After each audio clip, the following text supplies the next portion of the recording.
Hello again, ganda ka-chika life. Kumusta po kayo mga ka-chika? Heto na naman po tayo para sa ating panibagong showbiz update. Tila nga po may pagganti ang kapamilya actor na si Mr. Enrique Hill sa kanya pong dating kasintahan na dating nga pong kapamilya actress na si Miss Liza Soberano. Ito nga po ay matapos natin mai-feature ang pag-unfollow nga po ni Miss Liza Soberano sa kanya nga pong dating boyfriend na si Mr.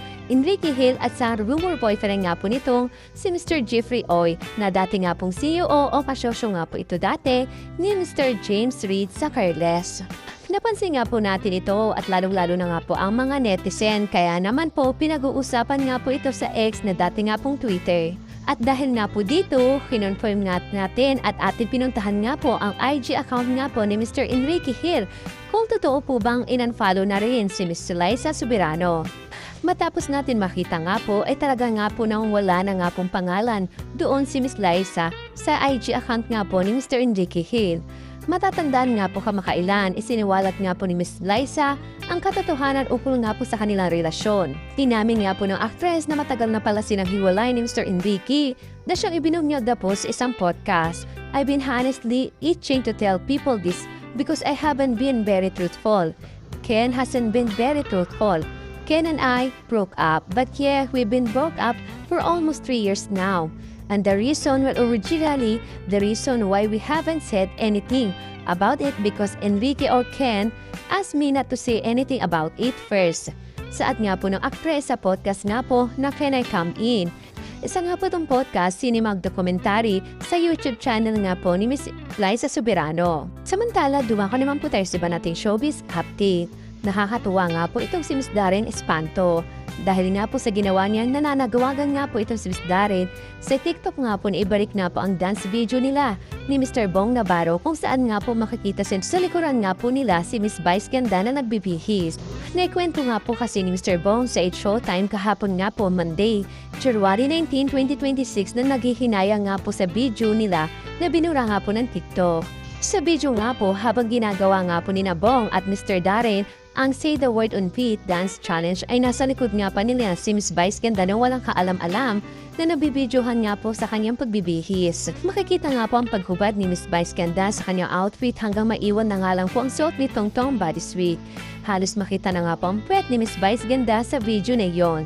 Kaya nagreklamo siya kay Bong dahil binidyohan at ipinost iyon. Habang si Mr. Darren naman po ay nananawagan na sa dami raw po na Get Ready With Me sa TikTok ay yung kay Miss Vice nga pa raw po ang nabura sa wholesome naman daw po.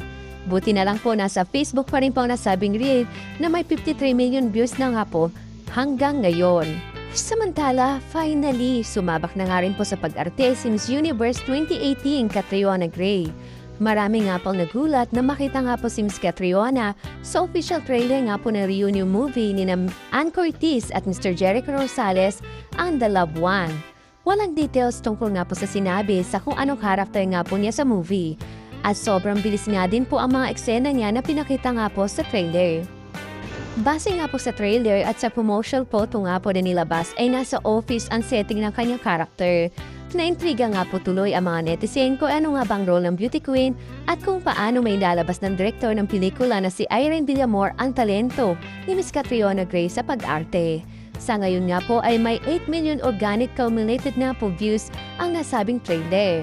Hiling naman po ng mga fans ay ito na ang simula ng actress era nga po ni Miss Catriona na talaga naman po maganda sa screen. Kaya nga po naghihintay na nga po silang lahat sa The Loved One sa mga sinihan simula nga po February 11, 2026. Samantala, dumako naman po tayo sa pinakahuli natin showbiz update. Iniintriga nga po ito si Miss Jelly de Belen about nga po dito kay Miss Kyla Estrada at Mr. Daniel Padilla romance. Hindi nga raw po napaghandaan ni Miss Jelly de Belen na tanungin nga po siya tungkol sa pamangkin na si Miss Kyla Estrada at sa rumor boyfriend nito na si Mr. Daniel Padilla. Wala akong alam, hindi ako ready, natatawang sagot nga po ito ni Miss Jelly. Saad naman po sa kanya, syempre sigurado nababalitaan din naman niya ang tungkol sa dalawa. So nung una niya mabalitaan ang tungkol kina Miss Kyla at Mr. Daniel, ano ang naging reaksyon nito? Tanong nga po sa kanya. Kung ano ay kililigaya nila, doon sila. Saad nga po ito ni Miss Jelly na nakangiti. Natanong nga po muli si Miss Jelly. Nababash nga din si Miss Kyla ngayon, ano ang magiging advice mo rito? Ganon talaga sa industry. When you're out, there's something you have to deal with. Not everybody will like what you do. Not everybody will like you do. Basta wala kang sinasaktan, yun ang importante. Sad nga po ito ni Ms. Jelly de Belen na na-interview nga po sa story ko ng bago nga po niyang pelikula, Ang Mancha. Thank you for watching. Kung nagustuhan niyo po ang video ito, subscribe na sa Starlight Showbiz YouTube channel and please don't forget to hit the bell button for our latest updates.